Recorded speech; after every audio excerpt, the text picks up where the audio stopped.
Bersama saya Nur Aini. Hari ini kita akan belajar mengenai pertumbuhan dan pembangunan ekonomi.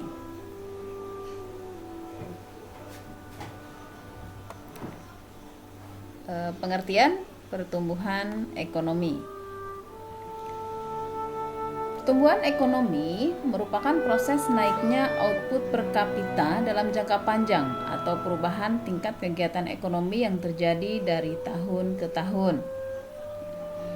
Tolak ukur dalam pertumbuhan ekonomi adalah GNP, Gross National Product, atau GDP, Gross Domestic Product. Kedua tolak ukur ini menghitung total output perekonomian. Jadi yang dilihat adalah pendapatan nasional ya, pendapatan negaranya. Dilihat dari GNP dan GDP-nya. Untuk menghitung pertumbuhan ekonomi dirumuskan PDBT, produk domestik bruto pada tahun yang dicari dikurangi dengan PDBT min 1 ini tahun sebelumnya, dikalikan 100% dibagi dengan PDBT tahun sebelumnya. Sebagai contoh, diketahui PDB tahun 2015 senilai 85.000 miliar dan PDB tahun 2016 senilai 100.000 miliar. Berapa pertumbuhan ekonomi tahun 2016? Nah, ini jawabannya kita lihat di sini. Ada 2 tahun ya, 2015 dan 2016. Yang menjadi PDBT itu adalah tahun yang dicari. Tahun yang dicari tadi tahun 2016. Kita masukkan rumusnya PDB tahun 2016 dikurangi PDB tahun sebelumnya, berarti tahun 2015. Kalikan 100%, kemudian dibagi dengan PDB. Ini harusnya 2015, ini bukan 2016 ya. PDBT min 1 ini harusnya 2015. Tapi dilihat sini angkanya. Tahun 2016 tadi di atas, yang tahun 2016 100.000 miliar dikurangi yang tahun 2015 85.000 miliar, ini dibagi dengan yang tahun 2015. Kalau ini angkanya sudah benar ya, cuma tahunnya saja di sini yang keliru. Dikalikan 100%.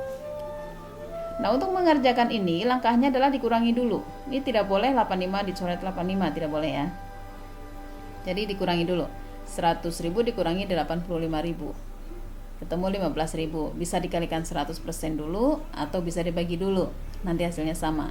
Ini jumlahnya 17,65%. Jadi pertumbuhan ekonominya sebesar 17,65%. Berikutnya adalah teori pertumbuhan ekonomi. Di sini ada teori historis. Tokohnya adalah Frederick List. Dia mengelompokkan pertumbuhan ekonomi mulai dari masa berburu dan mengembara, berternak dan bertani dan kerajinan, kemudian masa kerajinan, industri dan perniagaan. Selanjutnya menurut Karl Bucher, dia mengelompokkan pertumbuhan ekonomi menjadi masa rumah tangga tertutup, masa rumah tangga kota, masa rumah tangga bangsa, dan masa rumah tangga dunia. Nanti untuk selengkapnya kalian bisa membuka kembali di buku paketnya ya, biar dibaca lagi. Kemudian menurut Werner Sombart, pertumbuhan ekonomi dibedakan menjadi prakapitalisme, kemudian kapitalisme, kapitalis raya, dan kapitalis akhir.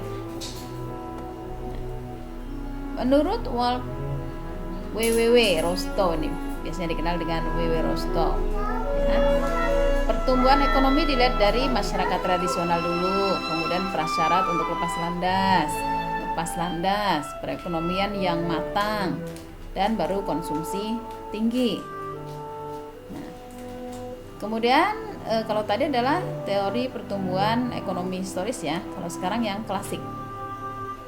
Yang klasik ini ada teori dari Adam Smith dan David Ricardo serta Malthus. Menurut Adam Smith, pertumbuhan ekonomi bisa dicapai dengan 2 unsur, yaitu pertumbuhan penduduk dan pertumbuhan output total. Artinya di sini jika penduduknya tinggi, maka pertumbuhan ekonomi akan tinggi. Artinya di sini penduduknya berproduktif ya. sehingga dia mampu menghasilkan barang banyak. Kemudian David Ricardo dan T.R. Malthus, pertumbuhan ekonomi seperti deret hitung. Hitung 1, 2, 3, 4, 5 itu. Artinya kecepatannya seperti menghitung. Sedangkan pertumbuhan penduduk bertambah seperti deret ukur. Deret ukur itu 1, 2, 4, 8, 11, terus 32 dan seterusnya. Nah, ini artinya bahwa pertumbuhan penduduk ini lebih cepat dibandingkan dengan pertumbuhan ekonomi. Ya. Sehingga ini agak bertentangan dengan Adam Smith ini ya. Nah, kalau misalnya pertumbuhan penduduknya sangat cepat tumbuhnya, sementara pertumbuhan ekonominya seperti menghitung lama seperti ini ya, nah itu nanti tidak terjadi pertumbuhan yang signifikan. Berikutnya adalah teori pertumbuhan ekonomi neoklasik.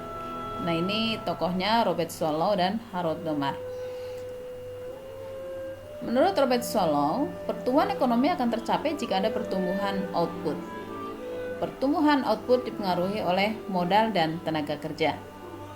Nah, jadi pertumbuhan output, produksi barang yang diproduksi itu akan dipengaruhi oleh besarnya modal dan tenaga kerja yang ahli yang bisa memproduksi barang. Harold Domar bahwa pembentukan modal sebagai syarat untuk mencapai pertumbuhan ekonomi yang mantap. Karena dengan modal mampu memproduksi barang dalam jumlah yang besar. Nah, ini masih terkait dengan yang tadi ya, menurut Robert Solow. Selanjutnya adalah menurut Joseph Schumpeter. Pertumbuhan ekonomi terjadi jika ada inovasi, penerapan pengetahuan dan teknologi dari para pengusaha. Nah, ini terkait dengan inovasinya ya. Inovasi itu apa sih di sini?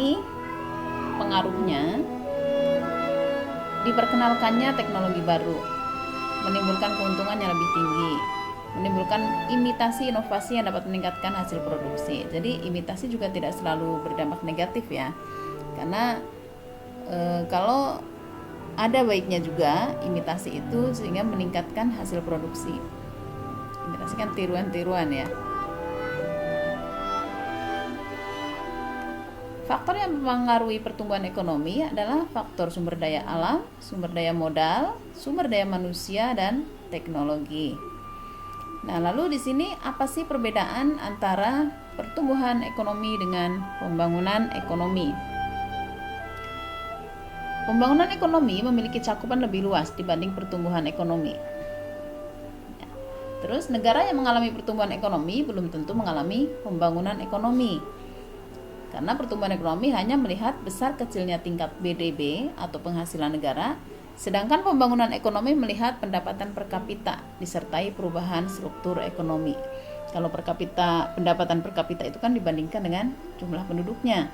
Tapi kalau pendapatan pertumbuhan itu hanya melihat pendapatannya saja tanpa membandingkan dengan jumlah penduduk, apalagi melihat perubahan struktur ekonomi. Hanya jumlahnya saja ya kalau pertumbuhan ekonomi. Jadi secara umum kalau pertumbuhan ekonomi itu lebih mengacu ke kuantitas, sedangkan pembangunan ekonomi lebih mengacu ke kualitas. Demikian materi untuk kali ini, semoga bermanfaat. Assalamualaikum warahmatullahi wabarakatuh.